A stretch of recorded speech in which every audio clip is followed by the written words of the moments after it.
20h-21h, Soyons Sport sur Top Music. Sébastien Ruffet.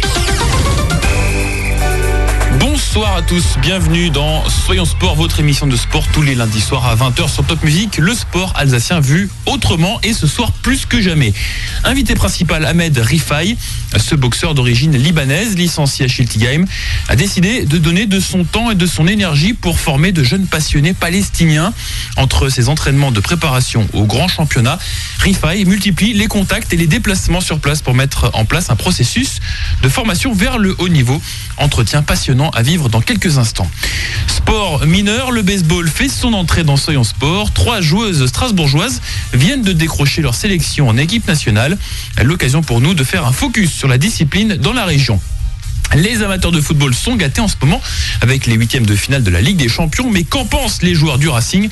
Quels sont leurs favoris? Quelle serait leur finale idéale? Réponse dans un instant. Et puis, la semaine dernière, nous avions le 4L Trophy avec les 2 Maximes qui venaient d'arriver dans le sud de l'Espagne. Nous les avons contactés après 10 jours au Maroc pour un retour avec des souvenirs plein la tête. Soyons Sport, c'est tout cela et c'est dans un instant. Soyons Sport sur Top Music, Sébastien Ruffet. Nous commençons donc cette émission avec le boxeur Ahmed Rifai qui a décidé de mener en parallèle sa carrière de sportif et un rôle de prédicateur de la boxe au Moyen-Orient. Le boxeur libanais licencié à Chilik va donc régulièrement en Palestine pour former des jeunes et faire émerger les talents. Dans un agenda compliqué, nous avons donc rencontré Ahmed Rifai il y a quelques jours. Première petite chose, est-ce que tu peux faire un point sur ta carrière de boxeur actuellement? Où est-ce que tu en es? Alors après ma victoire l'année dernière, j'ai gagné le championnat international. Maintenant je vise plus haut. J'ai le championnat intercontinental puis championnat du monde. Donc le championnat intercontinental on va le faire dans le pays arabe, dans un pays arabe. Et aussi au même temps pour développer la boxe dans ces pays. Comme moi je suis d'origine là-bas, donc on pense de faire un grand championnat là-bas puis pour développer la boxe dans le pays arabe. Oui, parce que tu disais donc que tu es d'origine libanaise, mais la boxe finalement ça n'existe pas au Liban, en Palestine, en Jordanie, au Qatar, tous ces pays qui sont autour. En fait, la boxe est très faible là-bas. Donc il n'y a pas de matériel, il n'y a pas des entraîneurs. La boxe est vraiment morte là-bas. Morte là-bas, donc moi je suis parti plusieurs fois en Palestine, Liban, etc. Donc, mais il y a des boxeurs qui sont vraiment très très très forts, mais ils ont besoin d'être formés. Ils ont besoin des formations, besoin des matériels, besoin de participer aux plusieurs championnats pour voir améliorer leur niveau. Donc c'est ce qu'on va faire bientôt. Alors comment ça va se passer justement? Tu dis formation des entraîneurs, matériel, qu'est-ce qui va être mis en place? En fait là-bas il n'y a pas de... En France on a un système, les entraîneurs ils sont obligés d'avoir une formation et plus un diplôme pour entraîner les boxeurs. On ne peut pas aller comme ça entraîner des boxeurs sans avoir des formations. Pourquoi on chauffe là, pourquoi on échauffe ici? Donc il y a la boxe c'est strict et une faute ça peut aller plus loin. Donc c'est pour ça en fait on doit déjà former les entraîneurs en premier et plus équiper les boxeurs, les entraîneurs avec des équipements professionnels et puis après ils peuvent commencer. Tu as déjà fait plusieurs voyages sur place. Comment ça s'est passé? Quel est l'accueil sur place quand tu viens dire moi voilà j'aimerais apprendre la boxe mais vraiment à des jeunes? En fait moi j'étais invité plusieurs fois au Liban et en Palestine pour ces sujets, pour améliorer, pour aider les jeunes, etc. Et moi je suis parti en Palestine et au Liban plusieurs fois. Et je vais partir en Palestine là, les jours suivants, là, les jours qui sont proches. Et je vais ramener des matériels déjà et je vais proposer, en fait je vais mettre le sujet, le projet sur place. Leur dire qu'est-ce qu'on va faire, c'est quoi les démarches qu'on doit faire pour marcher avec la boxe, pour développer la boxe. Il y a eu un combat il y a quelques temps de ça, l'année dernière, sur place au Liban, et il y a eu un engouement incroyable autour de ce combat. Tu peux nous raconter un petit peu ce premier combat? En fait, on a fait un combat au Liban en février 2013. C'était un match test pour voir est-ce que ça marche la boxe là-bas ou pas. Est-ce qu'il y a du public, etc. Ça marchait très bien. Après, pour le championnat, le vrai championnat qu'on devait faire en septembre, juste 2 semaines avant, il y avait des attentats tout est annulé. On pouvait plus, on peut plus. Et là maintenant, jusqu'à l'instant, Liban maintenant, la situation au Liban est vraiment très très dangereux maintenant pour le moment de faire des combats. C'est pour ça qu'on attend un petit peu que ça se calme et puis on verra plus tard. On se retrouve dans un instant avec Ahmed Rifai. Soyons sport sur Top Music, Sébastien Ruffet. Le boxeur Ahmed Rifai dans Soyons Sport, entretien enregistré il y a quelques jours. Nous parlions du Liban et d'un combat annulé au dernier moment à cause des premiers attentats à avoir secoué le pays. Ça a été pour toi un moment très difficile quand tu as vu justement ces attentats, effectivement 2 jours avant un grand combat que tu avais mis des semaines et des semaines à mettre en place. Ça a été difficile à digérer? Bien sûr, on s'est entraîné pendant tout l'été en fait. On est parti avec l'équipe pour faire la promotion là-bas au Liban. On a fait des promotions ici en France. On s'est entraîné jour et soir. Puis 2 semaines avant, même pas 10 jours avant, tout est annulé. Et puis depuis, moi, j'ai pas boxé. Depuis, j'étais vraiment pas bien. Donc après 2-3 mois d'entraînement et puis on boxe pas, c'est vraiment difficile à gérer. Donc depuis, j'ai pas boxé. Mais là, je reprends maintenant en mars. Je boxerai en mars normalement. Ouais, t'as retrouvé un petit peu l'envie, ça t'avait un petit peu cassé les jambes, comme on dit. Dans la tête, ça a été difficile? Trop difficile, oui. Trop difficile, puisque en fait, comme je disais, on s'entraînait tout l'été. On était avec une équipe de travail. Donc on s'entraînait tout l'été, et puis tout le monde attend ce combat, et puis après on peut même pas aller au Liban. C'est ça le problème, c'est-à-dire on peut même pas là-bas s'excuser et dire qu'on peut pas boxer. Le problème c'était d'aller au Liban, on pouvait pas. Des attentats partout, des voitures piégées, etc. Mais j'espère que j'espère que ça va se calmer bientôt, et puis après on pourra faire beaucoup mieux. Donc du coup, pour l'instant, ça va être des combats en France, pour l'instant, forcément? Nous, maintenant, on a un combat prévu en juin, en France. On va décider la date, etc. C'est en mars, parce que j'ai un combat en mars de préparation, retour sur le ring. Puis on verra, par rapport à ces combats, on décidera la date de juin.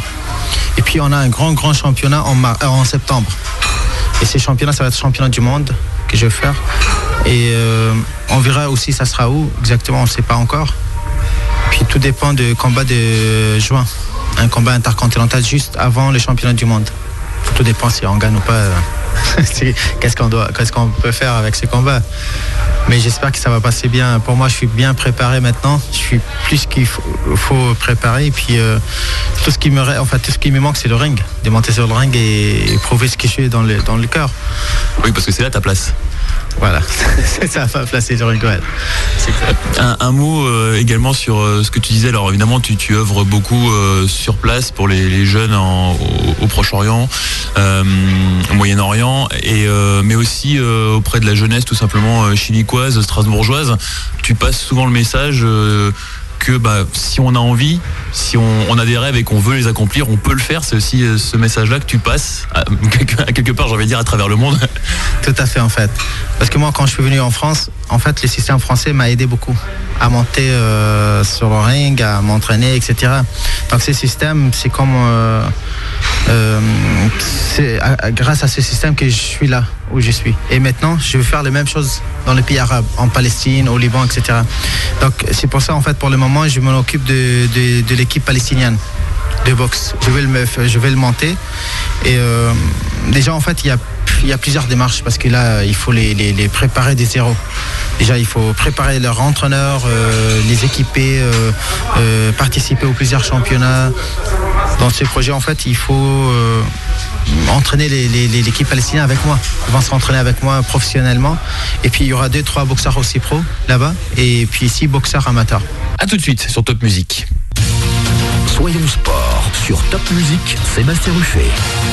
Troisième et dernière partie de l'interview réalisée avec le boxeur Ahmed Rifai. Je vous rappelle qu'il veut mettre en place une filière de formation pour jeunes boxeurs palestiniens.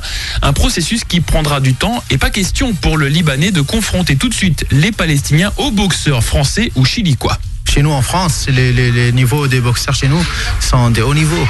On a des champions de France, etc. Donc les Palestiniens, ils n'ont pas le même niveau. Donc il faut le monter et puis après le mettre ensemble dans un gala de boxe.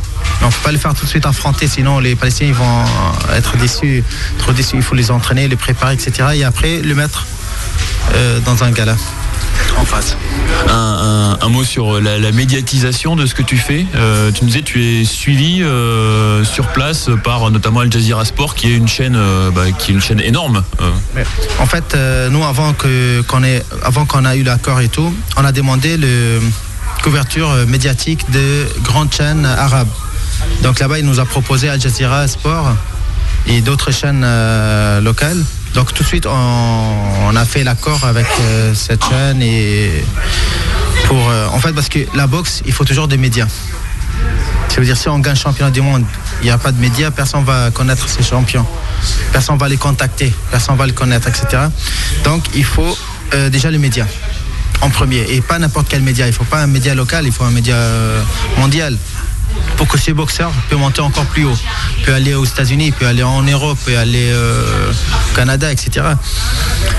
Donc c'est pour ça en fait le média c'est très nécessaire. En fait, avec le média, on peut trouver des sponsors aussi. Les sponsors, ils payent par rapport aux médias. Ce qui est combien de public il y en a dans le gala, combien de chaînes il y en a, etc.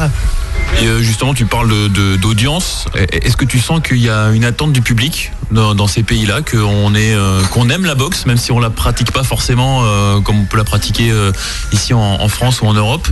Tu sens qu'il y a une attente par rapport à ce sport? Là-bas, on attend, en fait, il y a entre 15 et 25 000 personnes prévues pour ces combats.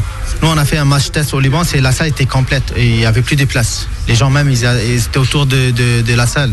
Et même en Palestine, il y aura beaucoup plus que cela. Parce que les Arabes, ils aiment la boxe. Ils aiment le sport. Mais le problème, c'est pas qu'ils ont pas des boxeurs. Parce qu'ils n'ont pas les formations, ils n'ont pas des matériels. Ce qui manque, c'est ça. Mais il ne manque pas les boxeurs. Ils ont déjà les boxeurs. Ils ont tout qu'il faut pour être un champion. Est-ce que c'est aussi pour toi une manière de marquer un petit peu l'histoire de ton sport, quelque part, en amenant justement, ou pourquoi pas en découvrant de futurs grands talents dans cette partie du monde? Bien sûr, en fait, quand je suis parti là-bas, j'ai vu vraiment des talents, des sportifs de haut niveau, mais il manque les entraînements. Les vrais entraînements en fait, parce qu'ils s'entraînent mais à la rage. Ils n'ont pas des systèmes, ils se chauffent pas, ils font pas l'étirement. Et certains entraînements ils les connaissent pas du tout. Donc tout ce qu'ils font c'est courir, frapper le sac, etc. Mais ça suffit pas. La boxe, il y a le technique, il y a la préparation physique, il y a l'échauffement, il y a l'étirement, il y a le gainage, etc. Plein de choses mais qu'ils connaissent pas là-bas. Il n'y a pas de programme que ce jour-là on fait préparation physique le matin tel et tel, le lendemain on fait ça et ça. Non, ils travaillent à la rage. Aujourd'hui je me rappelle de cela, je vais faire cela, demain je vais faire cela.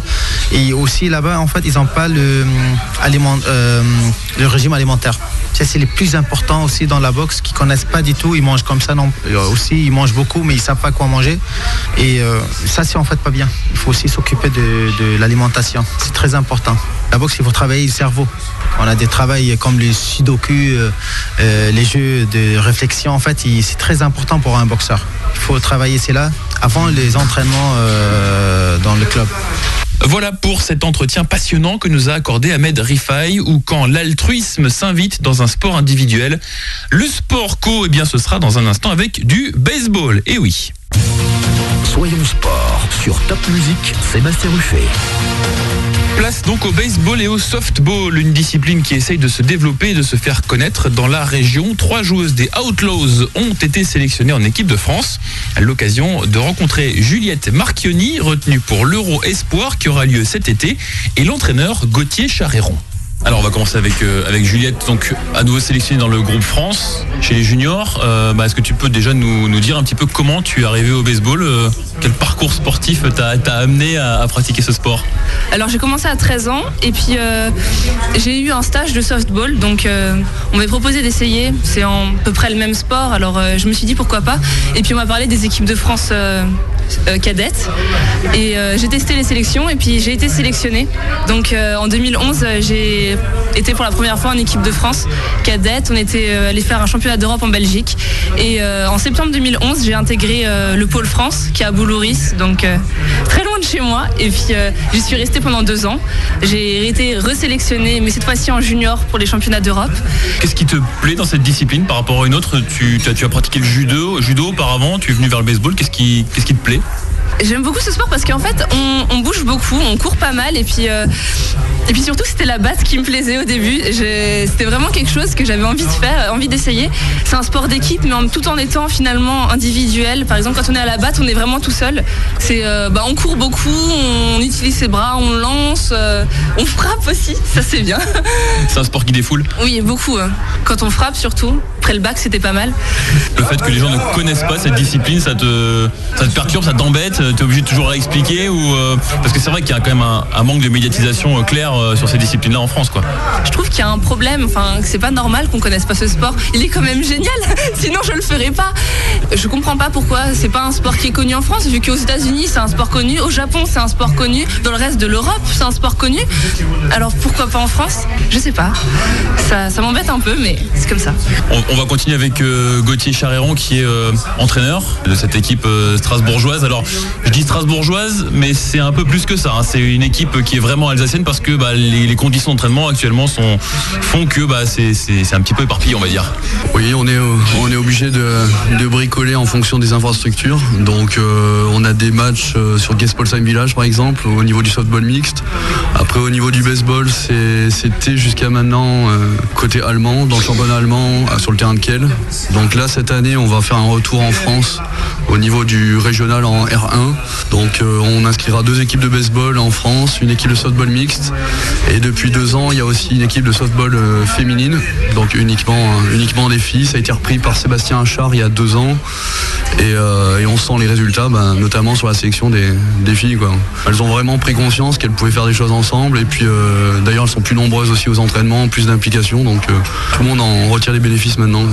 Alors c'est quoi un petit peu l'état, on va dire, du baseball, de cette discipline en Alsace aujourd'hui? C'est vrai qu'il y a assez peu de clubs, donc ça nous oblige à faire des déplacements assez conséquents. En Alsace, il y a 4 clubs, donc il y a Colmar, Mulhouse, Strasbourg et Dieffenbach. Donc on est obligé d'aller voir un petit peu plus loin, côté Lorrain aussi, ou jusqu'à 3. Donc ça c'est notre déplacement un petit peu plus loin, c'est quand même 4h30 de voiture. Ça permet de bouger un petit peu et puis de rencontrer des gens sympas. C'est une petite fédération, donc c'est vrai qu'il y a une très très bonne ambiance, quoi. Donc c'est un sport qui est destiné aux filles comme aux garçons. Donc c'est aussi le côté agréable de faire un sport mixte. Je parle aussi en mon cas personnel. Ma femme fait partie de l'équipe aussi, donc on a moins à se justifier quand on part tout le dimanche en match, quand on le fait à 2, quoi. Voilà, allez donc faire du sport en couple, ça vous évitera des soucis. Si ça vous intéresse, sachez que la Ligue d'Alsace de baseball et de softball dispose d'une page Facebook. À tout de suite. Jusqu'à 21h, Soyons Sport sur Top Music. Soyons Sport sur Top Music, Sébastien Ruffet. Avant de parler football, on va juste revenir rapidement sur le match nul de Célestat à Aix, vendredi 28-28. Souvenez-vous, nous avions la semaine dernière ici même Quentin Eman qui avait inscrit le but égalisateur contre le PSG pour le 32-32 à la dernière seconde. Eh bien, le jeune ailier du SAHB a récidivé en plantant un but phénoménal à Aix, son seul but de la soirée. 2 buts en 2 semaines et qui auront rapporté 2 points importants pour le club. On passe au foot avec la Ligue des Champions. Les joueurs du Racing n'y sont pas encore tout à fait, mais qu'en pense-t-il? Quels sont leurs favoris? Tristan Seiler est allé tendre son micro à la fin de l'entraînement. Je pense que le plus grand danger pour Paris, ce serait justement de penser qu'il puisse être favori, parce que les années précédentes, on a vu systématiquement qu'il y avait souvent des surprises, et moi je voudrais plutôt penser que Paris pourrait être une bonne surprise en remportant la Ligue des Champions. Ils sont capables de le faire, mais le résultat contre Leverkusen doit être absolument oublié, parce qu'ils ont joué une équipe peut-être celle encore qualifiée en Ligue des Champions, la plus en difficulté actuellement dans son championnat. Donc le résultat de Leverkusen ne compte pas, le match retour ne comptera pas, et la Ligue des Champions commencera pour Paris le prochain tour. J'ai déjà l'année dernière fait un bon parcours, et je pense que cette année ils sont encore plus costauds que l'année dernière, ils ont plus d'expérience. Je pense que déjà arriver en quart de finale comme l'année dernière, et on verra le tirage après. Moi je les vois arriver loin, pourquoi pas aller en finale, après gagner je sais pas, parce qu'il y a encore des grosses équipes comme le Real et le Barça, mais c'est vrai qu'on a vu un beau match de Paris l'autre soir. C'est mon équipe de cœur, donc j'aimerais bien les voir au plus loin, et avoir une équipe française, même s'il n'y a pas que des Français dans l'équipe, voir une équipe française, ça ferait plaisir. plaisir quand même. Je pense qu'ils peuvent aller au moins jusqu'en finale. Finale, je sais pas, parce qu'après il y a vraiment du gros calibre, mais au moins les quarts ou les demi, ça serait bien, ça serait déjà pas mal. Et parce qu'il faut pas oublier qu'ils sont en construction, donc je pense pas qu'ils avaient visé la finale cette année, donc rien qu'en quart et demi, ça serait pas mal déjà. Si tire le Bayern de Munich, ça sera dur, mais pas impossible. Mais je pense qu'ils sont pas inférieurs aux autres équipes. Pour toi, la finale rêvée de la Ligue des Champions de 2014, ce serait PSG Real Madrid. Petit Paris-Bayern ou Paris-Real. Paris-Real, je pense, ça serait pas mal. Je ne peux pas te dire, parce qu'il y a tellement de grandes équipes qu'on serait injuste si on choisit deux et on laisse les autres derrière. C'est sûr que les deux ils vont arriver, ils vont donner un très bon spectacle et ils vont jouer un très bon final. PSG Barcelone ou PSG Bayern, je pense que ça serait un beau match. Ouais, la finale pour moi rêvée, ce serait Bayern contre le Paris Saint-Germain, avec une victoire du Paris Saint-Germain. Mais si Paris devait ne pas remporter le championnat, je mets quand même une pièce sur le Bayern. A tout de suite sur Top Music. Soyons sport sur Top Music, Sébastien Ruffet. Le 4L Trophy à nouveau sur Top Music. La semaine dernière, nous avions interrogé Maxime Heitmann sur les coulisses, les contrôles et les premières anecdotes en Espagne au moment d'entrer au Maroc. Eh bien, nous l'avons recontacté au même endroit, mais dans l'autre sens, au retour de ce raid à la fois sportif et humanitaire à bord d'une 4L. Il est interrogé par Tristan Seiler. Alors, la course, on est parti jeudi 13 février de Saint-Jean-de-Luz, où là, ils nous ont laissé 48 heures pour descendre jusqu'au sud de l'Espagne. Et après, donc, à partir de samedi midi, on était au Maroc. D'abord, le premier soir, on était dans une université à Rabat. On a eu une première rencontre avec des étudiants. Et ensuite, on est allé à Boulajoul, Merzouga. Merzouga, on a déposé en fait toutes les affaires scolaires qu'on avait ramenées. Et après, à partir de là, on est allé direction Zagora et Marrakech pour finir à Marrakech, c'est arrivé. Et donc le tout, ça a fait combien de kilomètres? Alors là, ce compteur en direct, on est à 5442, sachant qu'il nous faut à peu près encore 1800 km pour rentrer jusqu'à Strasbourg. Et donc tu me parlais de panne, donc j'imagine qu'il y en a eu des dizaines? Ouais, des dizaines, ouais, non, quand même pas. Chaque jour ça panne, on va dire. Pour nous, ça a commencé tout de suite en arrivant au Maroc. La courroie de la poulie de pompe à eau avait lâché. Du coup, le moteur a commencé à surchauffer. Heureusement, on en avait une de rechange dans le coffre. Enfin, on avait l'ancienne, donc on a pu réparer ça sur une aire d'autoroute et repartir. Et ensuite, on avait des soucis qui auraient pu être plus graves si on les détecte pas, comme une suspension qui se déterre, bien un cardan qui commence à s'affaiblir. C'est assez marrant parce qu'il y a quand même 1300 équipages. Il y a quand même beaucoup de personnes qui sont sur le bord de la route à marquer sur des ardoises. Quelqu'un a pas un joint de carbu, quelqu'un a pas ci, quelqu'un a pas ça, et donc tout le monde s'arrête. C'est assez impressionnant. L'entraide au niveau du raid, c'est quelque chose de magique. Et donc j'imagine que 4L Trophy, c'est des rencontres. Vous avez dû rencontrer beaucoup de personnes, des liens d'amitié qui sont créés. Là, par exemple, on a un convoi de 4 4L. On a fait la connaissance de 3 autres équipages alsaciens et encore un autre équipage qui fait partie de notre école. Donc c'est des rencontres. Tous les soirs, c'était un bivouac, donc on dormait dans nos tentes. À chaque fois, on mangeait avec d'autres personnes, on passait la soirée avec d'autres personnes. On avait toujours de nouveaux voisins. Enfin non, c'est vraiment tout le monde est entre guillemets dans la même galère. Donc les liens se font assez rapidement. Vous regrettez que ça se termine déjà ou? On regrette que ça se termine déjà, mais d'un autre côté, on est content pour la voiture que ça se termine parce qu'on pense qu'elle aurait pas tenu 2 jours de plus sur les pistes. Parce que c'est quand même, mine de rien, c'est assez éprouvant. On en voit pas mal qui cassent. Au début, c'était assez drôle parce que tout le monde était motivé avec leur klaxon. Et puis aujourd'hui, plus personne klaxonne, mais tout le monde a un peu d'échappement limite libre. Alors ça fait un bruit de rallye, c'est marrant. Vous repartez l'année prochaine? Alors l'année prochaine, malheureusement, on pourra plus repartir parce que c'est un rallye qui est réservé uniquement aux étudiants. Et on est dans notre dernière année d'études. Donc l'année prochaine, à cette époque-là, normalement, on sera sur le monde du travail. C'était notre dernière chance et sans regret. Vraiment sans regret. Voilà pour ce bel événement qui a mobilisé 1300 équipages. On en reparlera bien sûr l'an prochain. Jusqu'à 21h, Soyons Sport sur Top Music. 20h-21h, Soyons Sport sur Top Music. Sébastien Ruffet. Voilà pour cette émission qu'on ne pourra pas accuser d'avoir été mainstream. C'est aussi ça, le sport alsacien, sa richesse, sa diversité. Et dans Soyons Sport, on ne s'en prive pas. Pour finir, je vous donne le programme sportif de la semaine. Demain soir, le Racing sera à Vannes pour jouer son match en retard. En cas de victoire, il remonterait à la 11e place du national, mais seulement en cas de victoire. Strasbourg qui enchaînera samedi par la réception du Paris FC à la Méno à 20h. Colmar sera au Poiré-sur-Vie vendredi. En handball, Célestat sera sera à Tremblay vendredi pour un 16e de finale de la Coupe de France. En basket, la SIG recevra l'Asvel samedi à 20h. Et il me reste à vous souhaiter une bonne fin de soirée, un bon début de nuit, c'est comme vous voulez. Nous, on se retrouve lundi prochain pour un nouveau Soyons Sport. Salut à tous. Top musique, l'esprit pop rock.